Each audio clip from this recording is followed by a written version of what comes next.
Hello, I'm Lindsay, a business coach, and I'm here to help ambitious owners grow with intention, not overwhelm. And if we haven't met before, welcome. Welcome to my playlist, A Balanced Approach to Business Growth, which I created because I believe that success shouldn't come at the cost of your evenings, your weekends, your health, your relationship, your energy, your values. And this series isn't about pushing you to do more. Instead, it's about helping you to create a business that aligns with who you are and supports what matters most to you. Helps you to move forward in a way that feels genuinely good. And today, I want to share an exercise with you that will help you to end 2025 strong. To be fair, it'll help you finish any year on a high and strong. Not only that, you can use this exercise to end a month strong, to end a quarter strong. So no matter where you are in your financial year, no matter which quarter you're in, no matter what year you're in, this exercise will work. So let's get started. Have you ever felt as if you have got 101 things pulling at your attention? Like you're juggling, like you could quite honestly get yourself a job in the circus. You're juggling, you're trying to do it all, you're not really sure where to focus your attention first. And yep, we have all been there, and I certainly have. And that's where my bucket exercise comes in. No, it's nothing special, it's nothing snazzy. And before you get concerned, no buckets will be hurt in this exercise. And you can have a wheelbarrow. You can have a bucket that is beautifully decorated with sunflowers. It really doesn't matter. And you'll understand why when I start explaining more. First, I ran this exercise recently with my clients and it landed so well, which is why I wanted to share it with you. Now, I'm recording this sort of midway through September, and September 2025, I should add. Okay, so I feel that there is something in the air. Around me, I am noticing that people are making quick decisions. They are moving forward, and yes, they are buying. And I want my clients to capitalize on all the hard work that they've already done this year, which is often how or why these quick yeses happen. Because here's the truth, how you end the year really matters. End it strong with focus and clarity, and you carry that momentum into January. I know, it's exciting, isn't it? Especially because I like to think of September, it is the new year without the hangover. You will end the year without it feeling scattered, without you buried in 101 tasks, not knowing where to put your energy and feeling like you're being pushed in all directions, which impacts your ability to make decisions, which stops you being able to move the business forward and saps your energy, meaning you're limping towards the end of the year. And I don't want that for you. I know I'm talking really fast, but I want to get to the main juicy bit, and I don't want to lose you along the way. So this exercise is to make sure you're in the camp that ends the year or your quarter or your month, wherever you are, strong, focused, excited. I want you to be in the camp where not only do you finish your year, your quarter, your month strong and excited, but you've strengthened the foundations. You've created the environment for a successful 2026. Now, to save me to keep going, whether you're at the end of the year or your month or end, let's stick to it being 2025 and you ending this year strong and setting the scene for a successful 2026. You can drop in the year or month or even quarter that you need, but let's keep it easy for now. I'm here to talk about buckets.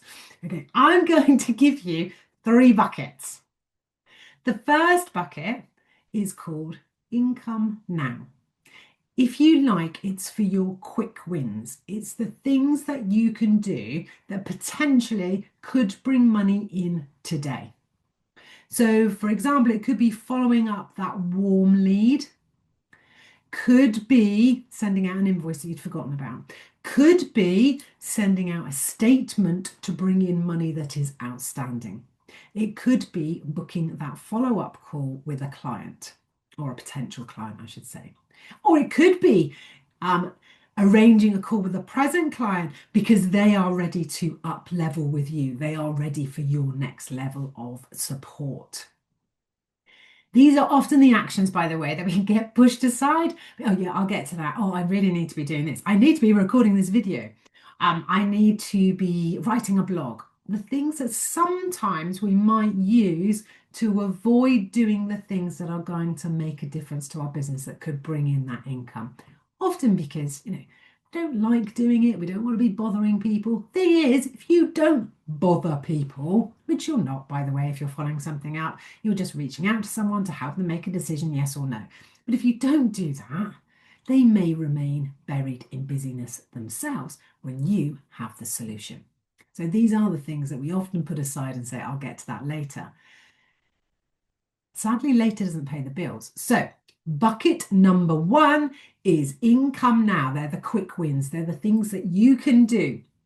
Another really great example might be that you recently sent out an email to your list. It's what I would call passive marketing or passive selling because it's one to many. So you've sent out an email to your list, whether your list is a perfect number like 300, 450 or thousands.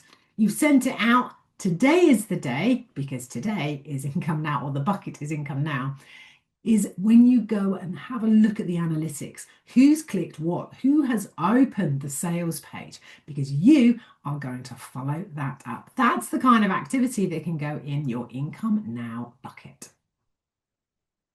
Income soon is your second bucket. So income soon. If you like, these are the seeds that you plant now that will pay off in 4, 6, or 8 weeks' time, or even a couple of months' time. It is building your email list, it's planning a workshop, it's writing that blog series, or it's reaching out to a potential collaborator. I'll try saying that again. It might be going to networking events. So this is our pipeline, if you like. It is the activities and actions that won't necessarily bring you cash today, but if you bring them into income soon, that bucket, you can start nurturing them. If you like, the income soon pours into the pipeline and it keeps that pipeline flowing. Now, your third bucket is called nice, but not necessary. We've all got that kind of bucket, or we should have that kind of bucket.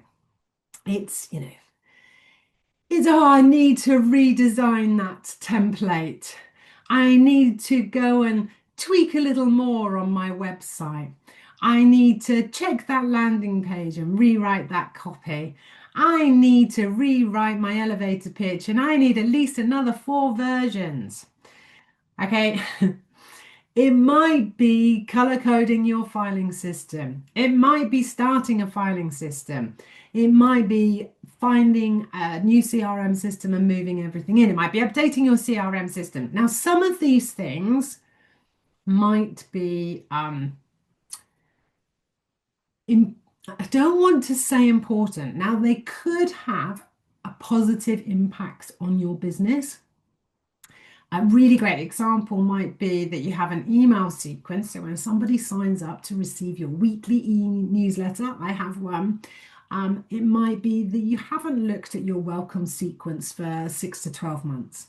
So yes, it is something that you need to do, but doesn't need doing right now. Remembering that we're finishing the year strong, and finishing your year strong might be income related. Okay. So the tweaking, yeah, I've put nice, maybe nice is the wrong word. It's nice, but not necessary. More to the point, I think, is it's not necessary right now, but that's way too long a label for your bucket. Okay, so there are things that you can use to feel busy, might make you feel productive, but aren't actually moving the needle from an income perspective. Okay. So you've got your 3 buckets. Are you ready? I will note them downstairs, down below this video, downstairs. It's because my office is upstairs, bear with me. Income now, income soon, nice, but not necessary. So why does this exercise matter? What difference does it make? And although perhaps you're going, I can see how this really does work anytime I've lost my mojo. I can feel it would work anytime when I feel that I've taken my foot off the gas a little bit in relation to my pipeline or to my income. So when I ran it with my clients, what became crystal clear to them was how, or for some of them certainly, was how much time and energy was being spent in that last bucket. That, nice to have, but not necessary.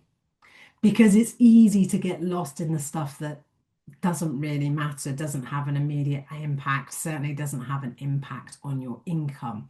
Can be our safety spot, if you like, where we feel really comfortable. And often it's being busy for busy sake because it feels safe. One client realized she was spending 70% of her week in the nice but not necessary bucket. That awareness alone, it was like flicking on a light switch for her. Another client realized that there was something missing, and having a little discussion with them, we realized that we needed a fourth bucket. Now that's because, and this was the case for two of my clients, because they're at the earlier part of their journey. So they're still in that place where clients are few and far between as they develop their business, as they get clear on their messaging, what their offers and products and services are.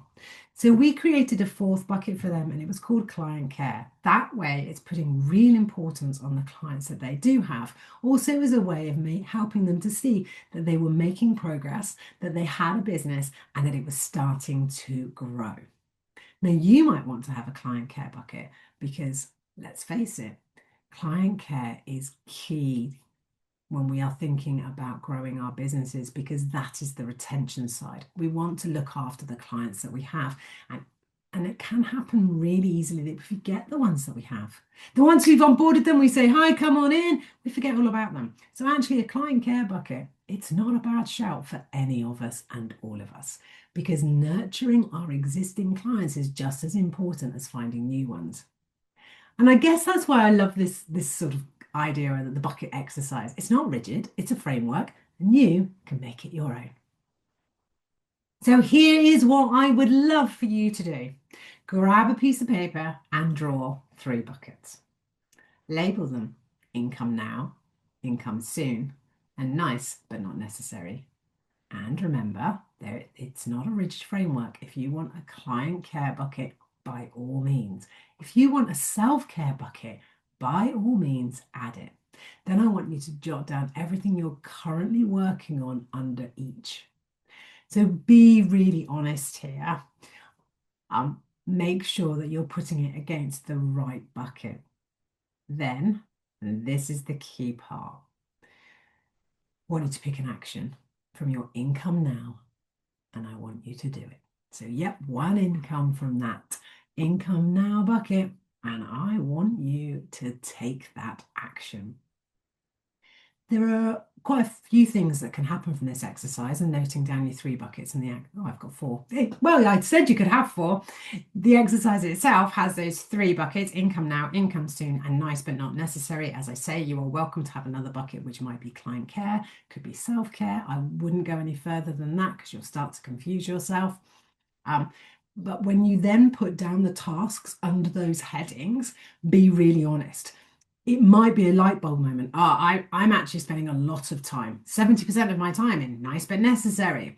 You need to shift that. And it might be that you go, I don't even know what my income now actions could be. Or it might be that you recognize that you're doing an awful lot of nurturing in that income soon, but you're not actually converting them. So when they're income soon and then you start the conversion process, they need to move into that income now bucket. You can make this as simple as you like. And I highly recommend keeping it simple. The moment you start doing flows and going like this, it will get slightly out of control. It would in my world, because I am the queen of overcomplicating things. So we want to keep this really simple. 3, you can have a 4th bucket if you want. Make sure that you jot down all the activities that you are presently doing under each of those labels. If you can see straight away that you are spending more time in one bucket than another, then you need to make adjustments for that. If you notice immediately that you have plenty of income soon activities, but nothing in the income now. And then you suddenly find yourself looking at a blank piece of paper. Fear not, I am here for you, and I will share a link below this video, not downstairs, below this video, so you can book a discovery call with me. Let me know that you've completed the bucket exercise and you'd really like to explore that and need a little help, and I will make sure that that is exactly what we do on that call. Then I want you, so you label them, jot down all the activities, step back and take a look. Where's your time actually going? Is it going back? Is it in the right places? Don't worry, I'll put all of this below because I know I'm jumping around a bit. Then I want you to pick one key activity because I want you to take an action today. It really is that simple. I've probably overcomplicated it the way I've said it, but label your buckets. Jot down everything you're currently working on under those labels. Step back, take a look. Where is your time actually going? And then pick one action from your income now and do it today. It's super simple, but very powerful. It's powerful for a number of reasons. One, it'll get you taking some action that potentially could bring some income in. I've worked with, I remember doing this challenge a long time ago, and there was someone doing the challenge who didn't like invoicing. Invoicing alone brought income in. It's that simple sometimes. So it's the realizations that will come with this exercise, which are as important, as beneficial as taking an action, which potentially could result in income coming into your business. Honestly, momentum is built from doing the obvious so often. Yet we insist, I'm looking at myself, we insist on overcomplicating things.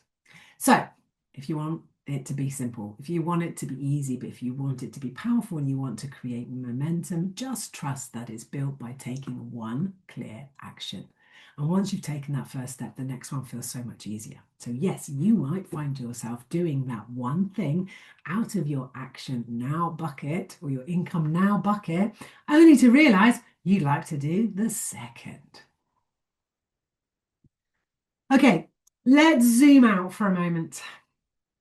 Ending the year strong isn't just about money in the bank, though. Yes, that's a pretty good motivator. It's also about it's also about, I'll try saying that again, it's also about how you feel heading into January.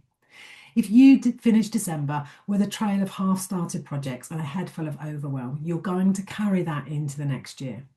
But if you finish clear, focused, and with a sense of achievement, that's the energy you'll bring with you into the year. And that will make all the difference. So, how many buckets have you got? Have you got a bucket named unfinished tasks? Have you got a bucket that's called self-care? So, what's in these buckets? And most importantly, I want to know in the comments below what action you will take today. So, please do message me. Drop me a message, drop me an email, drop me a comment below. Let me know if this has resonated. By all means, share this video with someone who you think would benefit from hearing the message and learning about the bucket exercise. And remember, clarity and momentum don't come from waiting for the perfect time. They come from deciding and acting now. So go grab that income now action. Do it today. And let's finish this year strong so you can step into the next one already moving.